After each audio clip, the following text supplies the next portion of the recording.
All right, everybody, here's session 3.6, where we're going to talk about donations as a source of revenue for nonprofit organizations.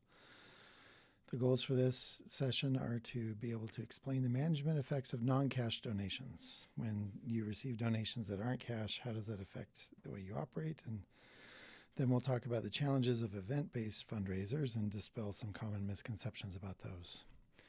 We'll describe key considerations for nonprofits of relying on pledges and planned giving. Planned giving is where people give to you when they die, and pledges are promises to give in the future. And then we're going to talk finally about the ethical challenge faced by those who conduct fundraising in competitive markets. When you're competing for donor dollars against other nonprofits, what ethical concerns are there in that space? So what you'll notice is this is not a how to do fundraising day of class. This is a nonprofit finance class, but it's not going to be a class about like how to be good at fundraising, because that's a whole other very large skill set that we won't be discussing for this class. All right. Before we get to those topics, I just thought it'd be interesting to share what the public fundraising economy generally looks like in the United States. This is from 2019, 2020, I'm not sure. Maybe it's more recent than that. But it shows you where donations came from in the United States. What you can see is about 70% of charitable giving in the U.S. came from individuals. 66% came from foundations giving to other charitable organizations. I said 66%. 66, so it's 286 billion, 66 billion. 35 billion came from bequests, which means people giving when they die. And 20 billion came from corporations. This last one surprises a lot of people. A lot of people think that corporations give a huge amount to charity every year, and they do in terms of the fact that 20 billion is a lot of money. But as compared to all these other sources, that corporations just don't give much to charity. And that's the same numbers broken up by percentages, same ballpark. I think this is actually a later year's worth of data. Here is where money went back in 2018. And so this is not where the money came from, but what kinds of organizations it went to. And so you can see around 29% of charitable giving went to religious organizations, and then education was the next highest category, 14% in human services, and you can see all the way down to, just giving directly to individuals and unallocated giving, meaning it didn't fit into any of these other categories. So this is where the money goes to. Numbers from last year, or from 2 years ago, show where changes have been occurring. And what you can see is the amount given to religion shrunk from 2018 to 2021 or 22 when this was collected. That number shows an up arrow on that first line because that was compared to a different year. But what you can see is like these are how the percentages break out and where the money goes to, with some slightly more recent data. Giving to religion has been on decline for decades, and there are some indicators that might be leveling off now, but giving to religion has tracked with an increasing number of people not being religiously active, which is what you would expect. Showing this chart again, just in another form because I love showing it. Americans give around 2% to charity for pretty much as long as we've tracked it. Here's a 10-year period showing the same data. Now, this is a big and interesting table. And what makes it interesting is it shows how from the year 2000 to the year 2016, some of the really interesting changes in how charitable giving happened during that time. The top table there, table 1, shows the percentage of households that gave to charity. And it shows you overall giving, secular giving, and religious giving. You can see in the religious giving row there, religious giving to charity, like these are households that gave to religion. You can see from 2000, it shrunk from 46% of households giving to religious activity to just 32% of households in 2016. So it shows the decline I was talking about. But the other thing it shows is a decline in overall giving by the number of households that give. Where in 2000, 66% of households gave to charity, and by 2016, only 53% of households gave to charity. And just this last year, for the first time, I think ever since we've measured it, less than half of households gave to charity. So that decline continued from 2016 to today. And so if you look at all the households in the United States, for the first time ever since we've measured it, less than half are giving to charity. Now, this would fly in the face of what I was telling you before, which is that Americans always give around 2% of GDP. So how can giving remain stable if households are doing less giving? And the answer is that wealthy individuals are making up the difference. So this table number 2 shows the adjusted gross income of wealthy people giving to charity. And what you can see is that wealthy people are stepping up the amount that they're giving to charity during the same time period, or roughly the same time period. Now, this is in part not just because the wealthy are all of a sudden getting more generous. It's in part because the wealthy just have a larger share of the money than they used to have. There's an increasing concentration of wealth in the United States, which means the richest are richer, relatively speaking, than they've been in the past. And so it makes sense that they give more because they have more of the money to give. This table 3 shows average dollar amounts donated by current donor households only. So what's the average amount given? And this is in real dollars, not nominal dollars. But how much are they giving to charity if they give to charity? And what you can see is, like, as far as like household level giving, it stays pretty stable. Like, those aren't big changes from one year to the next. If you give in any of those categories, how much did you give? And that shows you the average amount of giving. So what is it? Let's summarize this. What does it show us? Household giving is going down, but it's being replaced, but those missing dollars are being replaced by large donors. Households are still the primary source of religious giving. Large donors don't tend to give to religious organizations. And religious activity still strongly predicts charitable giving. But fewer people are religious, so fewer households are giving to charity as a result. There's also an interesting effect that has not been studied enough lately, and there's only data on this from a couple decades ago. But basically, it's looking at how often people are actually asked to give to charity. And back in 2000, it was the case that about 57% of households were actually invited to make a donation to charity. And if you're asked, you're more likely to give. Now, this is like a no-duh kind of observation, like you're less likely to give to charity if nobody asks you to give to charity. But what the research shows is that asking does have a positive impact on likelihood of giving and also the amount given. And so we need to ask more people to give to charity, because we'll probably get more if we do. All right, so that's enough on that. Let's talk about non-cash donations, otherwise known as in-kind donations. This is anytime you're receiving something of value that isn't cash from a donor. It might be a piece of real estate, it might be stock in a company, it's all kinds of things. And donors actually can get pretty creative. Large, wealthy donors can get pretty creative in the kinds of property that they want to donate to charity, because it helps them maximize tax benefits when they do. Let's talk about the pros and cons of taking non-cash donations. The pros are that donors like them. They like being able to donate flexibly. If they don't want to donate cash and they can donate some other property instead, they tend to really like that. Property donated can have strategic value. It might be like real estate, for example, and you want that particular piece of real estate to, say, build a building on, or build a park on, or rec center or whatever. Another pro of taking non-cash donations is they can serve as loan collateral. So you can take this property of some sort of value and then you can borrow against it. Some cons of taking in-kind donations are that in-kind donations are hard to value.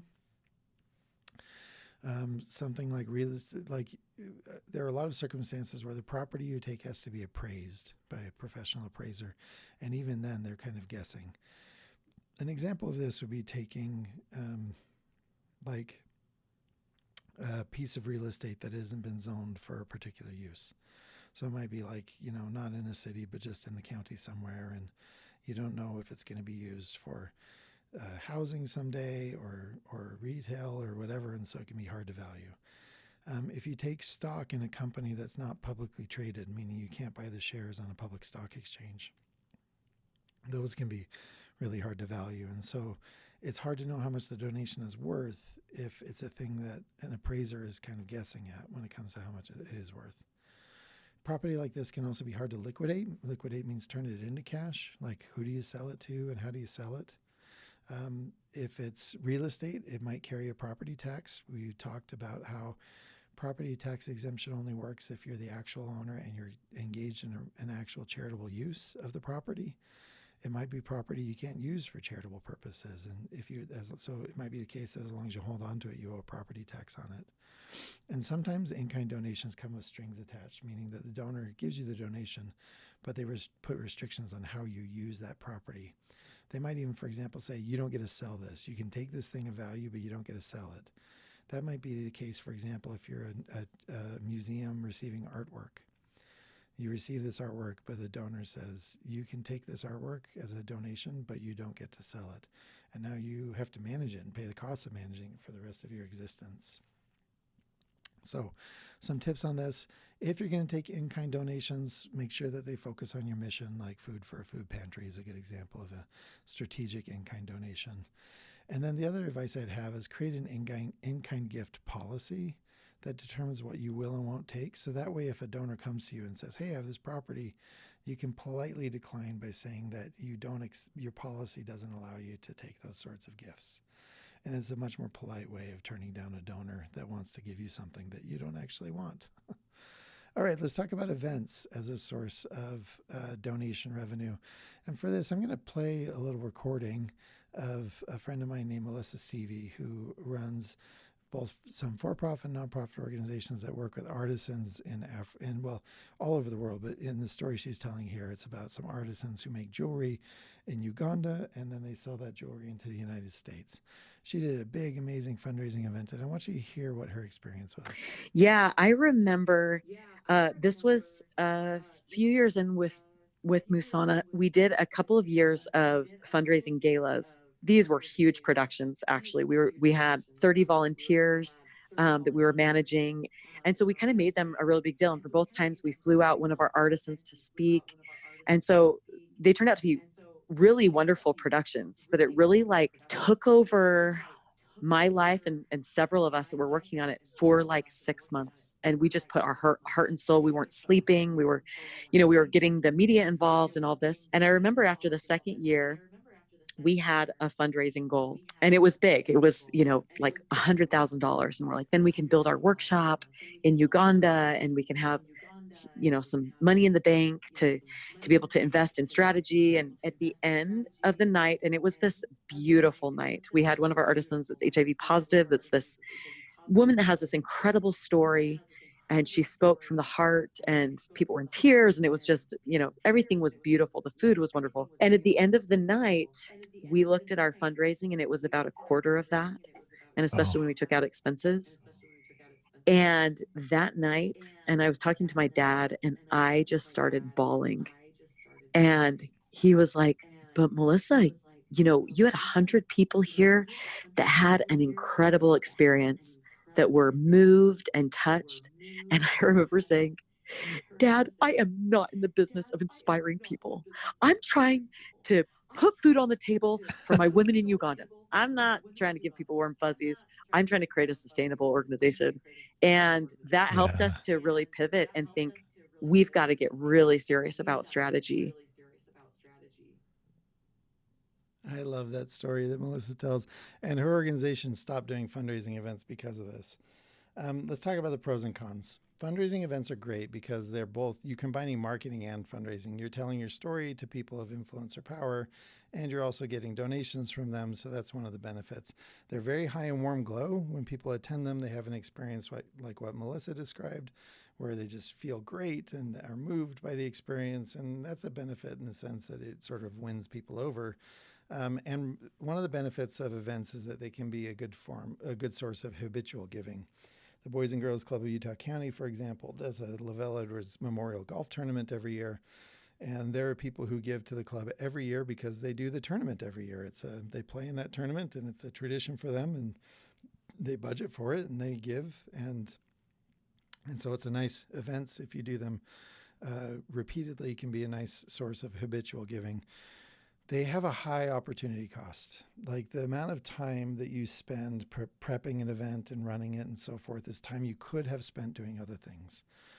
And it's not just time, it's also the financial investment that goes into these. So you should be asking yourself, if we don't do this event, what could we do instead?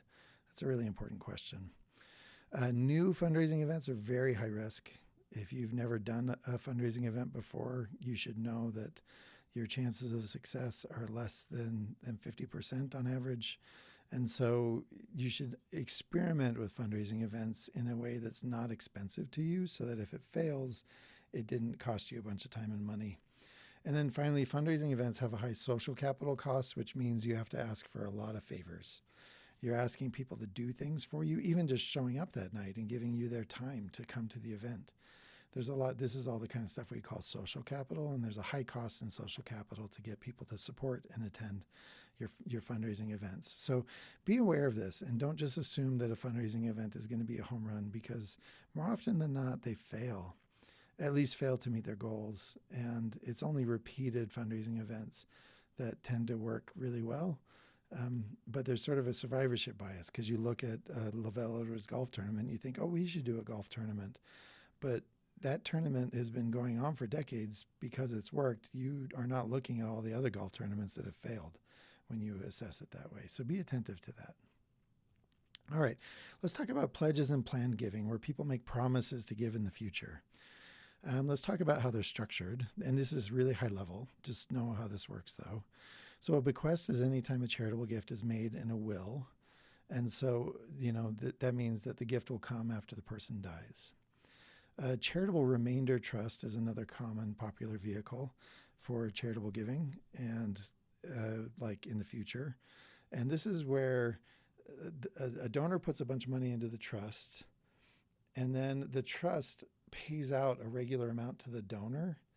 So the money goes into the charitable trust, but then the original donor is drawing money out of it, like living expense kind of money, for example. And then when the donor eventually dies, there's no more money to pay out to the donor. And so whatever's left goes to charity. So this is called the charitable remainder trust. And then another similar vehicle where we just sort of flip the circumstances is the charitable lead trust. And this is where the trust is paying out a regular amount to the charity. So let's say you've got a bunch of investments in the charitable lead trust and the investments are producing income. You pay out that income to the charity over time, and then eventually the charitable lead trust ends and the balance goes back to the donor at the end of the term of the trust. Some tips about this kind of like future planning, giving, or promises. Pledges are not usually legally enforceable unless they're embedded in some other sort of contract, which donors don't like. And so a promise to give is not legally binding by default under the law. And this is why creating things like charitable remainder trusts or charitable lead trusts work better for charities, because they create a legally enforceable component for the charitable giving to happen. And so large, sophisticated nonprofits that encourage planned giving, they participate in creating charitable lead trusts, charitable remainder trusts, or bequests. It's always the case that planned giving requires a strong relationship with the donor. Donors value their legacy, and if they're giving to you in a planned way, like what I just was talking about, then they're doing it because your organization reflects the legacy they care about. So you need to have a good relationship with donors usually for them to engage in planned giving like this. All right, let's wrap it up with this topic, what it means to fundraise in competitive markets. I want to show you the result of an interesting study that evaluated how nonprofits compete for donor dollars. Here where it says market firms, we're talking about nonprofits that are fundraising.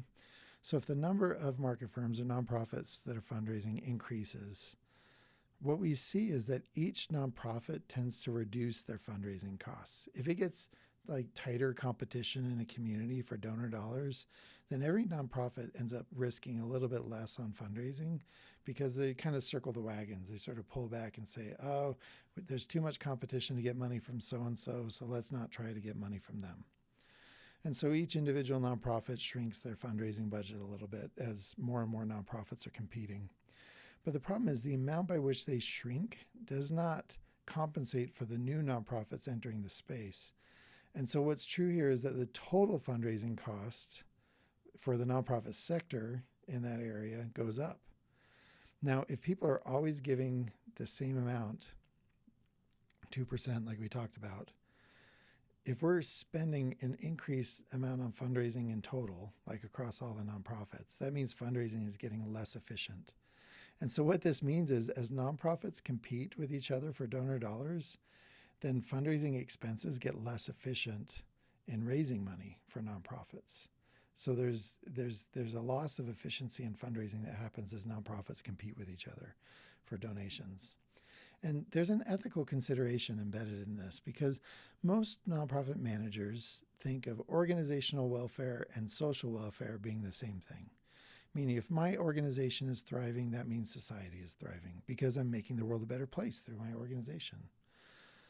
But sometimes it's not true that they are in harmony with each other. And sometimes if your organization does well, it comes at the expense of some other organization that might be doing better.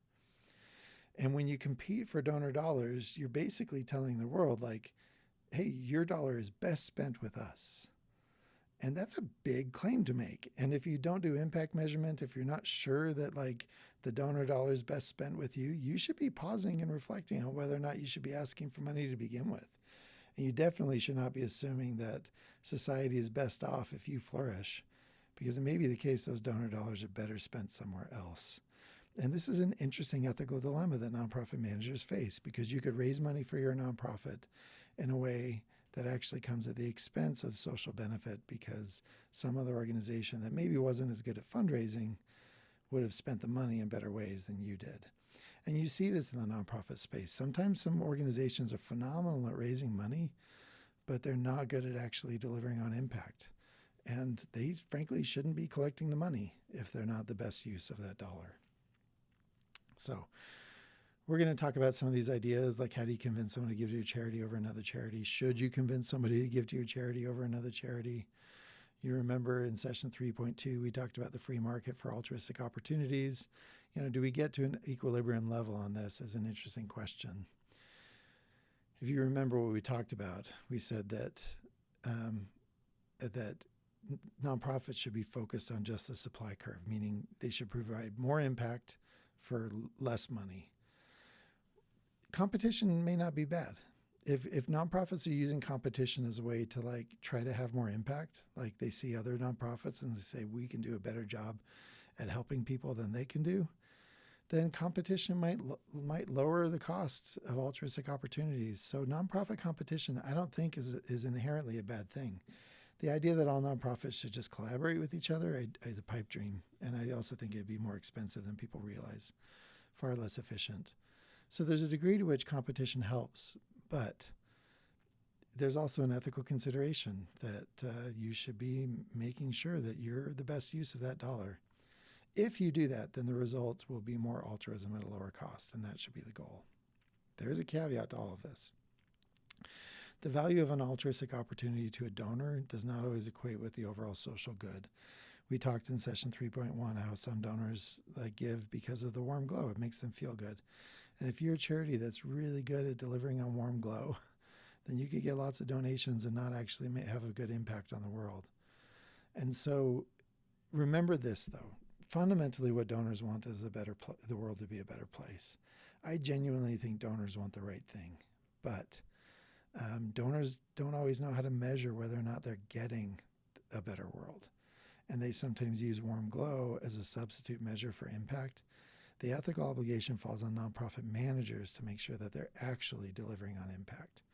And that's the idea I want to make sure you take away from this discussion. I'll see you all in class.